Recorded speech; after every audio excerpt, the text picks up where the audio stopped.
بسم الله الرحمن الرحيم. الحمد لله رب العالمين. نشهد أن لا إله إلا الله وحده لا شريك له وأشهد أن محمدا عبده ورسوله. اللهم صل وسلم على أنبياء محمد وعلى آله وأصحابه أجمعين.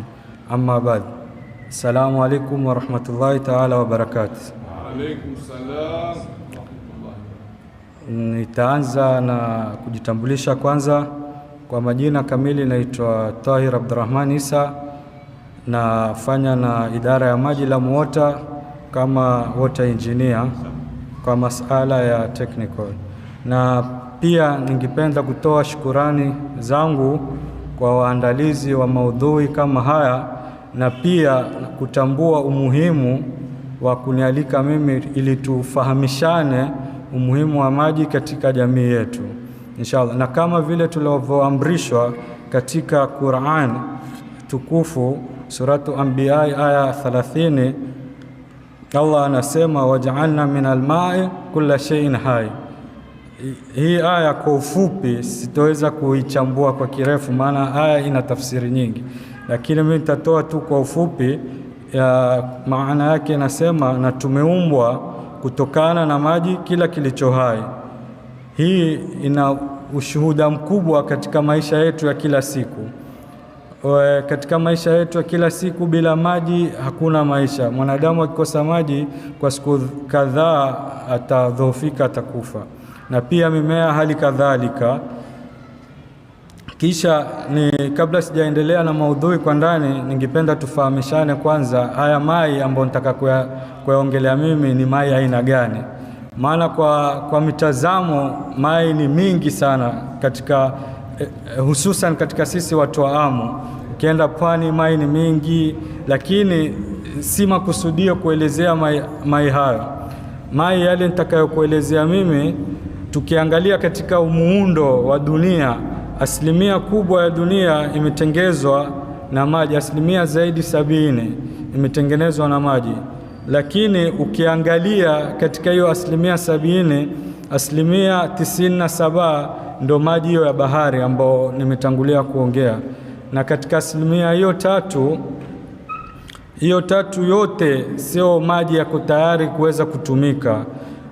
Percentage kubwa ya katika hiyo 3%, more than 2% ni iko in form of barafu, yani maji yenyewe yako kwa barafu, na yale mai ambayo yako tayari kutumika ni kiwango cha asilimia 1 peke yake. Sasa ndo maana kwa mitazamo utaona mai ni mingi, lakini kiuhakika mai ni kidogo sana kwa maisha. Na ndo maana katika dini tumesisitizwa tusifanyie israfu ya maji. Hata kwenye ibada zetu, ambao katika ibada zetu kabla tujaanza ibada zetu watu waenda kuchukua udhu, na pia katika ile udhu tumeambiwa tusifanye israfu ya maji hata kama uko kwenye mto. Yani yale maji yafaa uyatumie kwa utaratibu kwa udhu wako, yani usiyatumie kwa israfu. Na pia mwanadamu ameumbwa, katika mwili wa mwanadamu kiwango kingi ni maji. Nitaingia rasmi katika mada yangu, umuhimu wa maji. Na katika mada hii kunao players kadhaa ambao wanateza katika jamii yetu kusaidia sisi wanajamii kupata hayo maji. Na pia nitajaribu kuelezea sheria zile zinazokumbana katika hifadhi ya maji kulingana na kisheria za Kenya.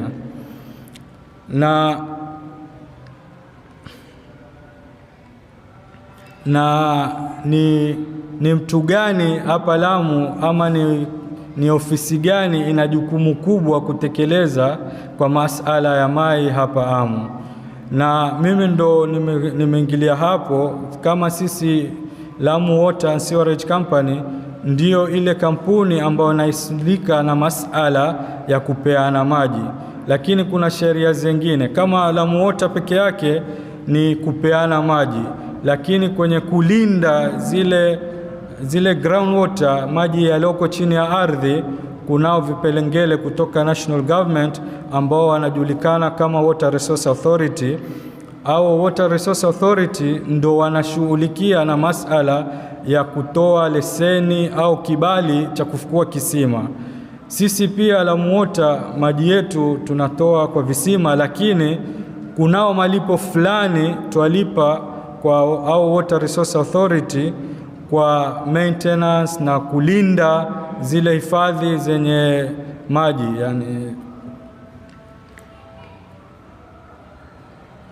Nikielezea zaidi hii Lamu Water ni kampuni ya umma, si ya mtu binafsi. Ni kampuni ya umma ambao key role yake ni kupeana maji kwa umma.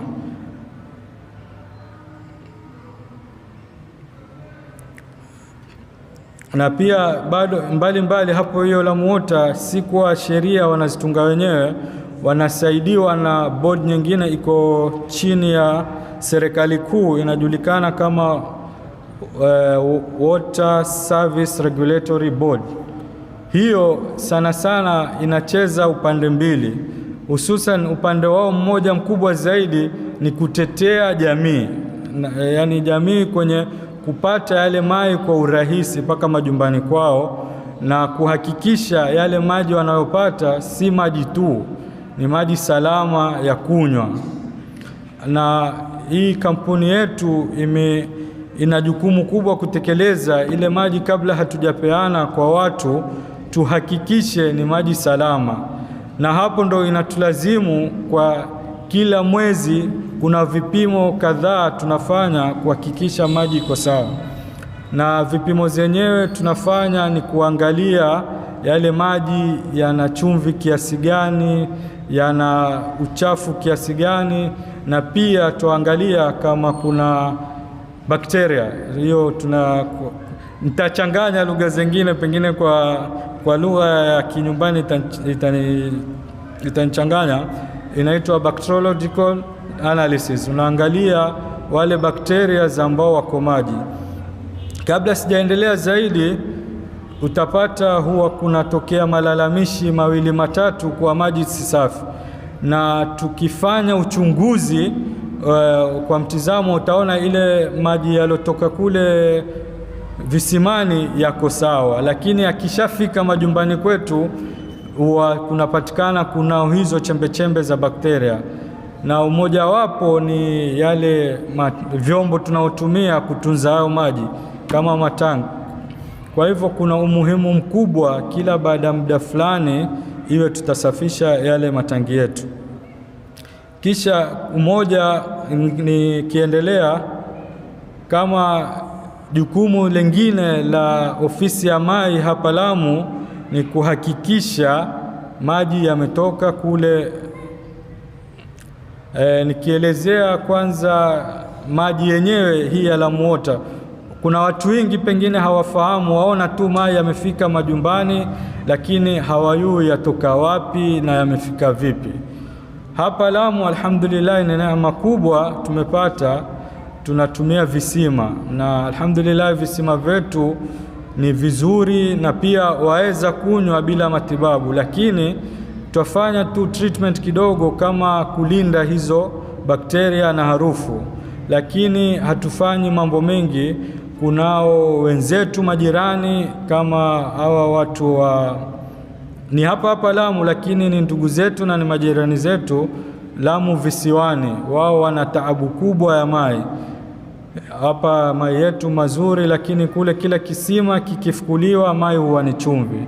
Sasa kule kunao teknoloji mpya zimetoka za kubadilisha yale maji ya chumvi yakawa tamu, lakini gharama zake ni nyingi sana, na ndio maana bado utapata kule visiwani kuna shida.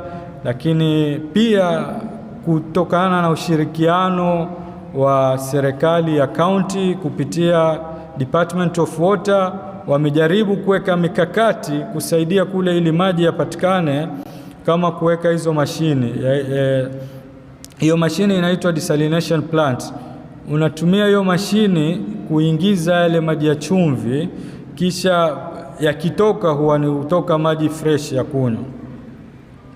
Pia hapa kama nilivyoelezea katika jukumu la maji kumetokelezea mtu mwingine County Department. Kama nimeona mara nyingi huwa kuna sintofahamu baina ya Lamu Water na County Water Department. Lamu Water hususan ni ile iko pale Alfarsi juu, ambao jukumu lake kubwa ni usambazaji wa maji. Lakini hii department, County Department of Water, jukumu lao kubwa ni kuhakikisha hii serikali yetu ya county iko na hawa water service provider. Na alhamdulillah, kama nilivyosema, hapa kwetu Amu tumebahatika katika Lamu County mzima inayotambulikana kama County Water Service Provider ni sisi, na sisi pia National Government inatutambua kupitia hao Water Service Regulatory Board ambao wanapeana vibali kwa kampuni ili kufanya hii mgawanyiko wa maji. Na pia ningetaka tufahamishane zaidi, hii Lamu Water haina katika zile shughuli zake, haiko kufanya kazi kupata faida, ni ile tu kuhakikisha maji yamemfikia kila mtu. Kama serikali wakati wa hii devolution, kuna hii Under Water Act 2016 inasema maji it is a devolved function, na maji ni muhimu kwa kila Mkenya apate mpaka majumbani kwake, na ndio maana kuna huyu sasa Water Service Regulatory Board ambao nasema mara nyingi yeye uko hapo kusaidia jamii. Kija sisi tumefanya mahesabu yetu, tunataka kuamua bei ya maji ni hii, wao watasema kulingana na uchumi na hali ya watu wa Lamu haiwezekani kuja hiyo bei ya maji kwa hivyo. Hiyo ni mada ya baadaye, nitafikia zaidi nielezee hiyo structure ya bei ya maji. Na alikuwa nataka tu tumtambue huyu mtu anaitwa Water Service Regulatory Board, anacheza jukumu kubwa kuhakikisha watu wa Amu kwa ujumla wanapata maji. Kisha na jukumu lengine la Lamu Water ni baada ile kutoa maji ni kutoa zile bili na kulipisha watu. Ile bili ndo nikasema haisaidii katika kufanya profit, bali kuna operational cost nyingi kule maji ambayo imetoka visimani. Kwa ujumla kuna visima takriban 37 ambao zinasaidia utoaji wa maji hapa Lamu, na visima vyenyewe viko milimani Shela kule. Kila kisima iko na pump. Sasa na hiyo pump iko na mita. Sasa kuna na mtu mwingine pia aingia hapo, kuna bili za umeme yafadhilipwe kila mwisho wa mwezi. Kuna na huyo Water Resource Authority kwa ajili ya kulinda pale mahali ambao maji yapatikana na mazuri, wanalipwa. Kisha ikitoka hapo mai, kuna mahali kwingine kule Shela visimani, kuna mahali tunafanya hiyo treatment. Na treatment pale ambao tunafanya ni kuweka chlorine peke yake. Hiyo chlorine inasaidia kuua vidudu na nini. Kisha kuna vipimo vingine twafanya, lakini ni kwa kila baada miezi mitatu. Na pia hapo sasa kuna mtu mwingine ataingia katika ile structure ya mambo ya maji, ni iko under regional, wanajulikana kama Coast Water Works Development Agency. Au kitengo chao kikubwa ni kumobilize resources kutoka serikali kuu na kuleta serikali yetu ya county katika kuendeleza miradi ya maji yenye itasaidia. Sasa hao wanatusaidia kiwango kikubwa kwa kutufanyia hizi vipimo ambao hapa Lamu hatuna, hizo chemical analysis. Chemical analysis inahusisha kuangalia ile maji iko na chumvi kiasi gani, iko na madini gani na gani, ili kama kuna kitu yoyote tuweza fanya tutoe hayo madini, wanatusaidia. Na kama kuna mahali ingine imeshindikana kabisa, basi tunashauriwa tufunge hiyo kisima ili tusipeane jamii maji ambao si salama. Na vile kama nimesema, kuna hii County Department of Water, pia ni wajibu wao kutenga bajeti ili kusaidia hii ofisi ya Lamu Water kwa kuendeleza miradi. Kama kile kipato kinapatikana pale ni kidogo sana, hata ile bei ya maji nitaelezea kaunti ametoa mchango gani katika ile bei ya maji ambayo iko sasa. Nikielezea tu kwenye upande wa miradi ambao county department wanatusaidia, ni kama kuna mradi mmoja ametusaidia kule Visimani. Kama nimesema, tunatumia umeme mwingi sana kwa mwezi, tunalipa takriban milioni 2 kwa mwezi. Sasa tumejaribu njia ili tupunguze hiyo kiwango cha mapeni kupitia department. Alhamdulillah, pale kwa station tumewekewa sola kubwa sana yenye yaweza kujisimamia peke yake hata bila stima, kusaidia kusukuma maji paka huku. Na maji kuna njia 2 tutatumia paka kufika huku. Kuna njia ya kupitia pumping na nyingine kutumia gravity, na hiyo tuko na matangi kadhaa. Kama pale wale wanaojua ofisi ya Lamu Water iko, kulingana na survey iliyofanywa kitambo, pale ndo kumeonekana ni mahali juu kabisa katika Lamu, na mai yakifika pale basi hufunguliwa yakateremka yao yenyewe bila kutumia pump yoyote. Lakini kutoka kule Visimani mpaka kufika pale ofisini tunatumia pump, na ndo maana bili ya umeme imekuja juu. Kisha nitajaribu kwa ufupi kuelezea ile tofauti ambayo iko baina hii Lamu Water county department na serikali kuu ina jukumu gani katika kusaidia maji yamepatikana kwa jamii. Nikianza upande wa chini kabisa, ndo hawa wanaotoa haya maji ni Lamu Water, na wao wanaangaliwa, wako chini ya national government, hii Water Service Regulatory Board. Wao ndo wanatupatia sheria na guidelines, na ukikiuka hizo sheria hawana tafadhali. Hata kuna kampuni zaweza fungwa. Kama nikijaribu kutoa kisa kifupi, hivi karibuni siku hizi kuna report watu wanaenda Senate kuhakikisha zile huduma zinafika huko. Hivi karibuni ripoti iliyotoka Senate Mombasa Water, walionekana kuna uharibifu wa kiasi kikubwa, na watu wanatumia zile pesa za pale kufanya mambo yao. Hapo ikatoka oda mkubwa wa ile ofisi ya Mombasa ya maji pamoja na bodi yote ilisimamishwa kazi hapo. Ndo unaona kuwa hawa regulators wako na uwezo wa kufanya lolote. Sisi pia upande wetu tukifeli, wao wanaweza kufanya hivyo kama walivyofanya Mombasa, wakafuta watu wote kazi, wakachagua watu wengine.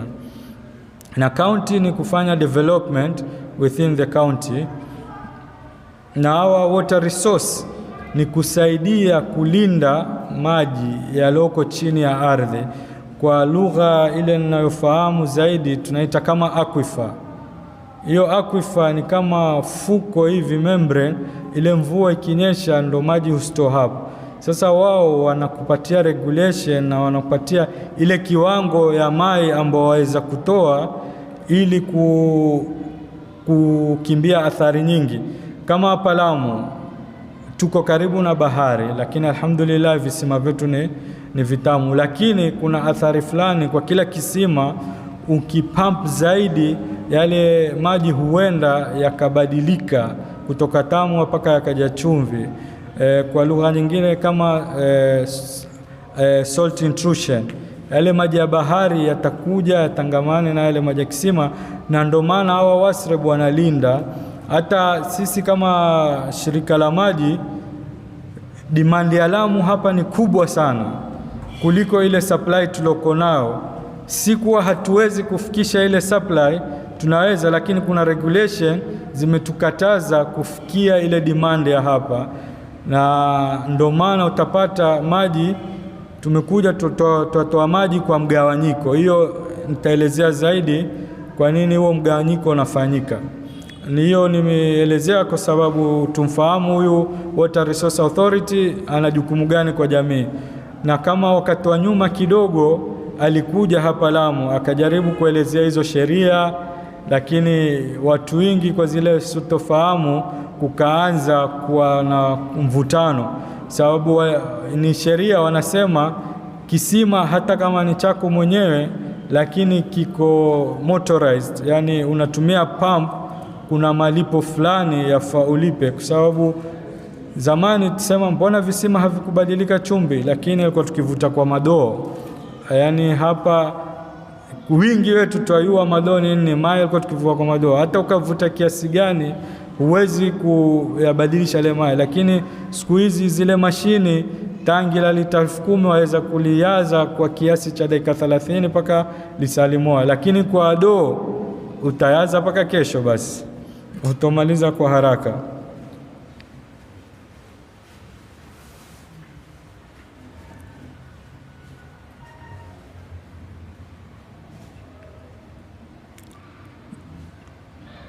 Kisha nimeelezea, yani sisi tunatarajia maji yetu mengi kutumia visima. Sasa na hii visima siku hizi kuna mambo hii mabadiliko ya hali ya hewa ambao sana sana huwa tunaita global warming kwa hii lugha yetu. Mvua kupungua kwa kiasi fulani, ikipungua ina madhara ya kusababisha zile visima kukauka ama kuleta hiyo salt intrusion. Na pia mvua ikiwa nyingi, ile ya mtiririko wa mwingi hapo huwa mai mingi hayaendi chini, yatembea juu kwa juu, ile surface runoff. Lakini mvua ikinyesha kwa muda mrefu lakini kwa upole pole, ile recharge yawa nyingi kushinda mvua ikinyesha nyingi lakini kwa haraka, mai mingi basi hupotea kuliko yale mai ambao huenda tena ardhi kisha na baadaye tukayapata kwa njia ya kutumia kisima.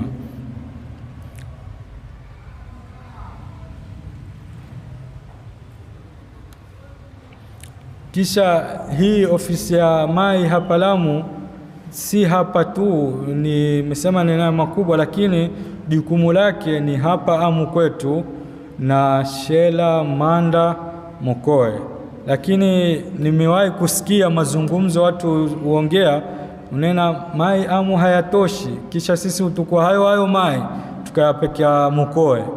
Lakini hiyo si ukweli. Hapa tutatumia visima vyetu Shela na Mokoe, mai yake hutoka mahali kwaitwa Belebele na Chomo. Sasa hayo mazungumzo huwa yako mara nyingi huwa ni twapotezana, lakini mai ya hapa yamekusudiwa ni ya hapa. Na Shela ndo madamu Shela tutatumia ile catchment iko katika Shela ward, na hizo visima vimegawanyika katika zile 37 nimesema kuna 30 zaleta maji huku, 7 peke yake zapeleka maji Shela, kwa sababu kule kuna watu kidogo, hapa tuko wengi. Sasa nafikiri hapo tumefahamiana mpaka hapo.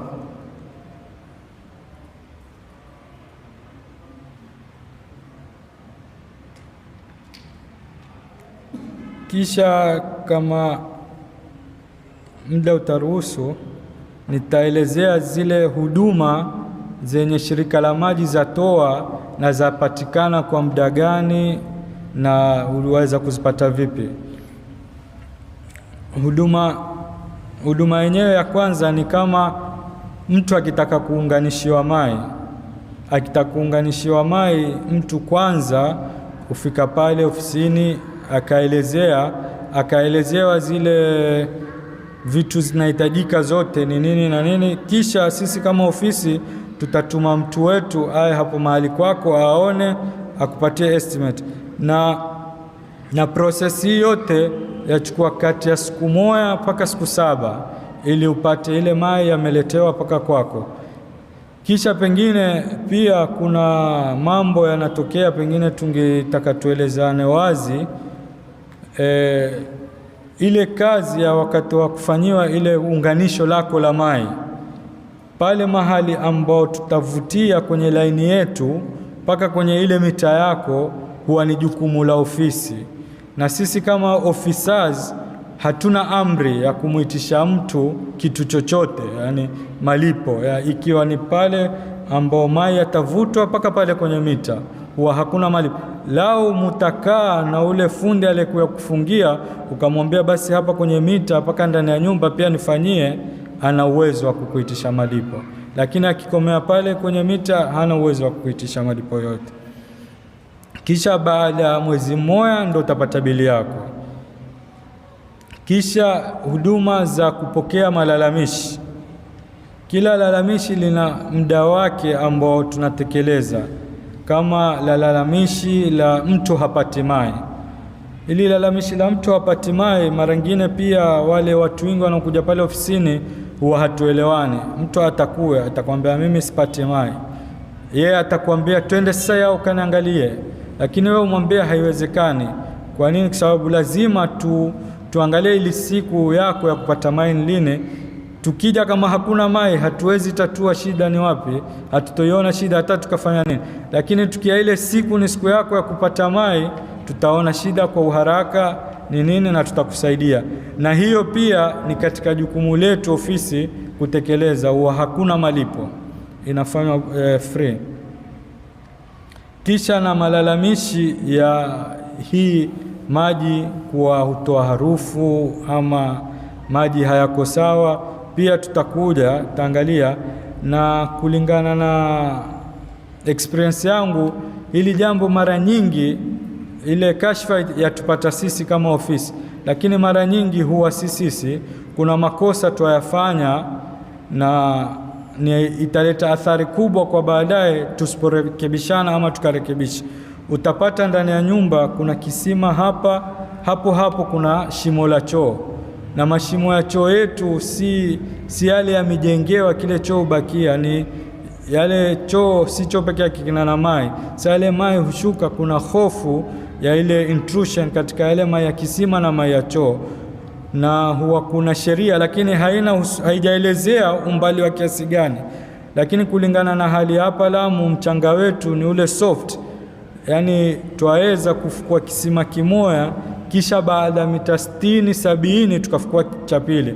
Lakini siku hizi utapata kila fukua ajengao nyumba atakakuwa na kisima, kila ajengao nyumba.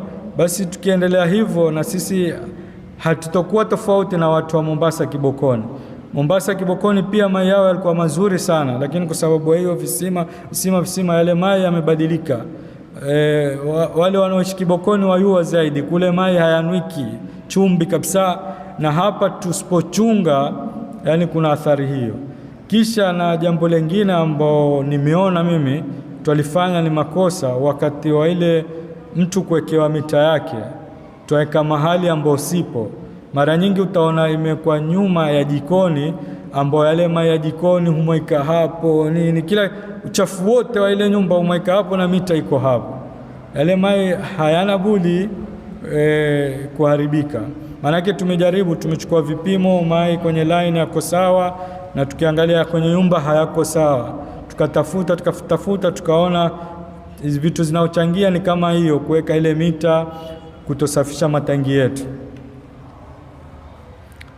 Kisha na mtu akitaka kufanya malipo yake ni pale ofisini. Kwa watu wa Lamu, ofisi yetu iko pale karibu na Alfarsi, na wale wanaoishi Shela majirani zetu, ofisi yao iko karibu na hospitali pale Public Works. Kuna ofisi yetu pia. Ukiwa na malalamishi yoyote ya upande wa Shela waweza kuripoti pale, na upande wa Lamu utakuja pale Alfarsi. Na tunakuwa wazi kutoka Jumatatu mpaka Ijumaa. Jumatatu mpaka Ijumaa kutoka saa 2 asubuhi mpaka saa 6:30. Watu hutoka kwa lunch kidogo, karudi tena saa 10 mpaka saa 10:30.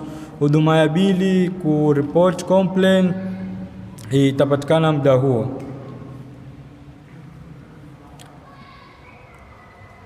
Kisha pengine sasa kuna matatizo mengine, mtu ataka kubadilishiwa line, ama kama sayao nimeongea, watu wana mapendekezo, wameona zile mita zao ziko nyuma, ile mita relocation.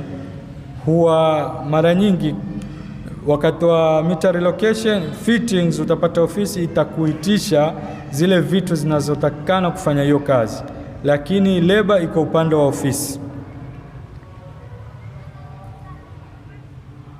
na naona muda umesonga. Kama sasa nitoe kipindi cha maswali, mtu yoyote mpaka hapo tulivyofikia ako na swali lake aniulize.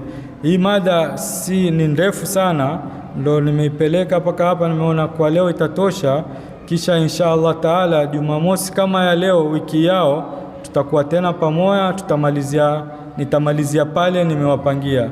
Kwa sasa hii mtu yoyote ako na swali lake anaweza kuniuliza. Naam. Naam. Hayana madhara. Yale maji ya pwani kwa kuwa na hiyo mashine ya kusafisha directly kutoka pwani ni gharama sana, hatuwezi. Sasa kama sisi twatumia njia nyingine, pale pale karibu na pwani Wayuu ama Nchumbi utafukua kisima. Sasa ile maji ukifukua kisima kuna njia nyingi, yale maji yamepitia treatment. Kama ile michanga iko na layers. Sasa yale maji tayari kuna treatment ushafanya. Kisha na yale maji ni for drinking. Ni for drinking, na pia ni kama tu mineral water. Ile ukisafisha ya pwani ya kama ile maji ya chupa kabisa. Naam.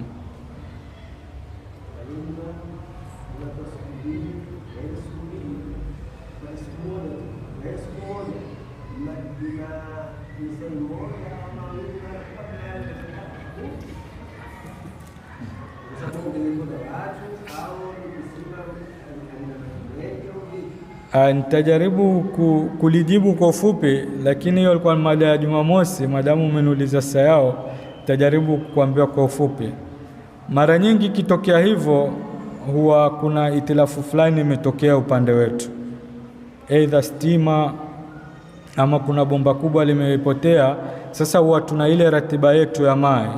Sema stima imepotea leo na wewe ulikuwa upate kesho, huwa kuna uwezekano ile kesho ukakosa. Yale maji ambayo tutayakusanya huwa ni kidogo kuliko yale tulokadiria. Sasa na ikishafika ile siku yako ukikosa, ishafika kesho kutwa, huwa hatuwezi kufungulia, tutamkosesha na ule wa kesho kutwa. Ubidi tumfungulie ule apate, cha wewe ile siku yako nyingine ndio utapata. Naam.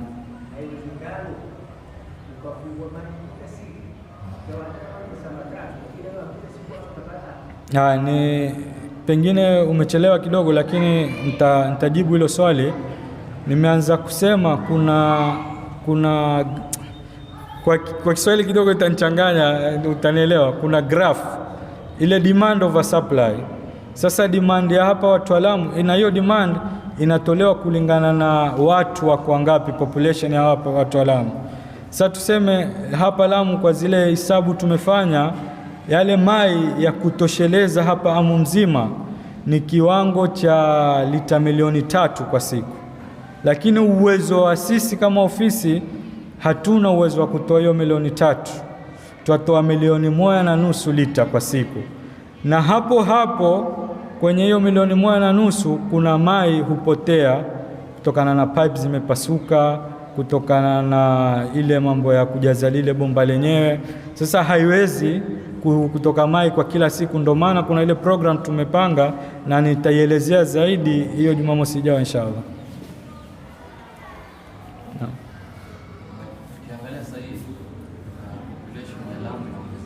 Naam. Especially process ambayo mnaendelea rationing bado itaendelea kwa sababu population ikiongezeka, rationing ikiongezeka. Naam. Tukiangalia visima bila shela, kuna zingine zinakuwa decommissioned kwa sababu zinaingia maji ya chumvi. Naam. So what is the long term plan ya Lamu Water? Because tukiangalia mbele tunaona tutakuwa na shida ya maji kwa sababu sasa hii population vile iko, rationing ya population inaongezeka. Naam. Visima vyetu pia vingine zinakuwa decommissioned. Naam. So what is the long term? Tutaingia kwa desalination kama wala east ama what is the plan? Haya, nikikujibu hivyo, si jukumu letu la Muota, ni jukumu la national government, lakini sisi tuangia kwa ni jukumu letu kuhakikisha watu wetu wamepata maji. Lakini katika miradi yoyote ya development iko under county government ama regional wale coast water ama national government. Lakini na pia kwa hiyo kunao mikakati ambayo imepangwa ili tulitatue hilo tatizo, na mikakati yenyewe ilifanywa survey pale Moa. Pale Moa kumefanywa survey, kumeonekana kuna mai mingi ambayo itatosheleza kaunti mzima, sio Lamu tu, lakini bajeti yake imekuwa kubwa mpaka sasa hii haijapatikana pesa, ni almost 3 billion, ambao huko kutajengwa kama artificial dam iwe ita collect maji kwa wingi, kisha itafanywa treatment, kisha kujengwe pipe kutoka Moa ifitie kule Manda Base. Kwa kule ikipita Manda Base, kutoka pale Manda Base kuna mkondo wa pale pale hapo Manda kuna mkondo wa kuvukisha paka Mtangawanda. Maji kwanza yatapitia Mtangawanda, kisha isupply visiwani, kisha kutoka Mtangawanda ndo kuna mkondo ambao hauna channel nyingi ulete hapa, lakini hiyo ni mradi mkubwa uko under national government na wafuatiliwa.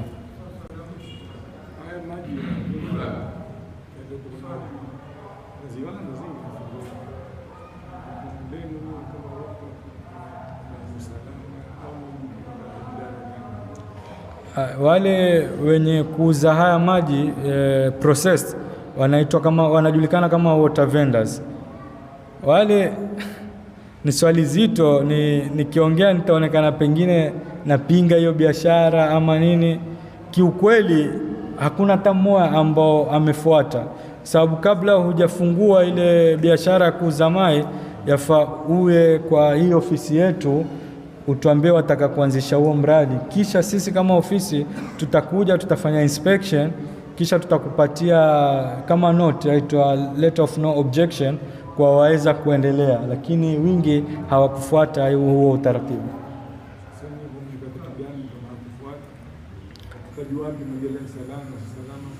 Hiyo ndo huwa twaja tusaidiana na wale players wengine wanaitwa Water Resource na Wasra. Sasa hao Water Regulatory Service Board wao ndo huduma yao kubwa ni kusaidia maslahi ya jamii, kuhakikisha jamii yapata maji safi na usalama. Sasa wao huwa ukiwaita wanakuja, wanafanya hizo inspection, wanaangalia kama watu hawameet zile requirement, mtu aweza kufungiwa. Maswala mengine mtayabakisha. Nimeambiwa na ustadhi hapa maswali mengine. Ustadhi kwa. Naam.